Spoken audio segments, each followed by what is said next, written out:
Noi non stiamo facendo i salti di gioia, non abbiamo vinto nulla, cioè prendiamo atto che la nostra ordinanza aveva, come si può dire, una spina dorsale diritta. Hanno valutato fino in fondo la nostra memoria e quella del direttore scolastico regionale e penso che le motivazioni ci siano state tutte, è l'ulteriore dimostrazione che qui non si fanno le ordinanze per partito preso. Commenta così il presidente Zaia la decisione del TAR che ha respinto l'istanza di sospensiva presentata da 17 genitori contro l'ordinanza regionale che aveva bloccato la didattica in presenza per le scuole superiori fino al 31 gennaio.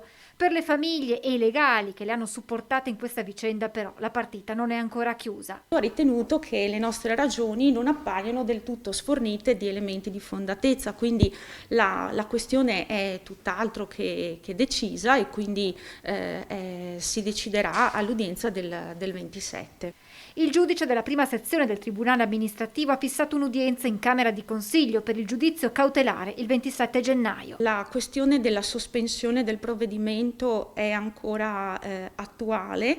L'udienza che si celebrerà il 27 è proprio volta di nuovo a valutare la possibilità di sospendere l'ordinanza. Nel decreto il giudice amministrativo sottolinea che gli interessi delle parti sono meritevoli di altissima considerazione e costituzionalmente rilevanti, ma tuttavia allo Stato non sussiste quella situazione di estrema gravità e urgenza che non consente la dilazione fino alla data della Camera di Consiglio.